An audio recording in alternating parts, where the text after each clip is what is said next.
Do you find difficult to understand native English speakers? I'm gonna help you with your pronunciation and vocabulary in English. My name is Roger, and I'm your Canadian friend. Welcome here to another video. Let's start right now. Begin our video by liking and subscribing. This way you receive our videos first. Now, without further ado, let's dive in. Here you have a text to train your pronunciation and vocabulary, to practice your accent, to sound more like a native speaker. Now, the article. Cheer up, phrasal verbs and emotions.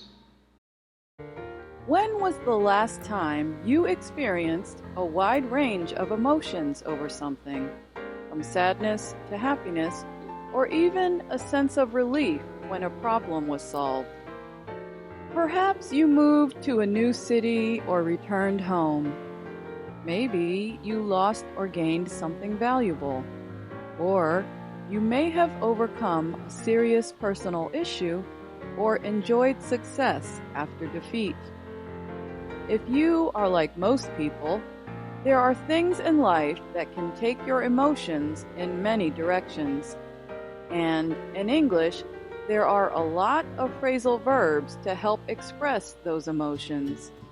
Today, we will tell you about some of them.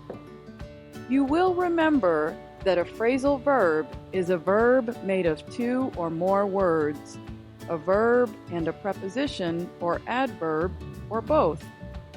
Phrasal verbs for emotions can be used in many different situations, but let's begin with a situation that is very relatable, a family gathering.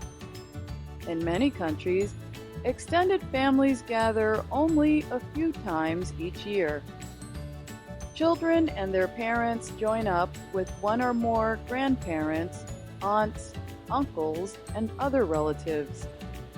They often gather in one place, perhaps someone's home, to enjoy a special dinner and quality time as a family.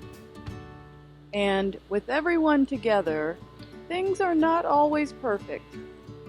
There are almost guaranteed to be many reactions, laughter, smiles, maybe even some crying. Okay, now imagine that a large family is seated together at a dining table. They are having that special meal. As they eat, predictably, the talk turns to work and careers. Everyone praises one of the youngsters for getting accepted to a university. They praise another family member for landing a job they worked hard to get. But then the talk turns to a young man and his sister. The brother has some interesting words about her career. Listen to this short exchange. Next month, Zadie is going to culinary school. Culinary school. Let us know how that goes. You know, your jokes are really getting to me. Maybe you should loosen up. Not everyone wants to be an engineer. And by the way, I'm planning to become an executive chef. Zadie's brother's words got to her. If something gets to you, it bothers you and fuels anger. She tells her brother to loosen up, to be more easygoing, to lighten up about her personal choices. A few other family members then show support for Zadie's decision. They tell her how much they wish they had followed their dreams at her age. Now, at the other end of the table, a heated exchange is taking place. Uncle Louis has strong opinions and loves to speak his mind at family dinners. Some family members like his openness. Others find him obnoxious. They think he is being a pain. Listen to a short exchange. And that's why, even though the lamb roast looks great, I'm not having any. Red meat is bad for the climate. Starting tomorrow, all of you should make a plan to... Uncle Louis, you're giving me a headache. You always say things at the wrong time. Let the rest of us enjoy the meal, please. Okay, but calm down. It's fine that you disagree, but that's no reason to lash out at me. Now, can we shake hands and agree to disagree? Okay, sure. Uncle Louis had told his niece to calm down. To calm down means to become less emotional or excited, or to help someone else feel this way. Calm down is often used in imperative statements. It is used as a command. In imperative statements, we usually do not separate the words calm and down, but in other kinds of statements, the verb may be separated by an object. You may recall that some phrasal verbs are separable. They can be separated by objects. We could, for example, say, the father calmed his baby down by singing to her. The words his baby are the object. Uncle Louis also tells his niece not to lash out at him. Did you understand the meaning of lash out at?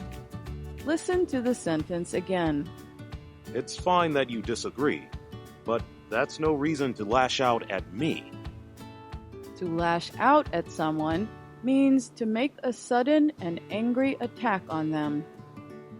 Back at the center of the table, Grandpa is remembering the way things used to be.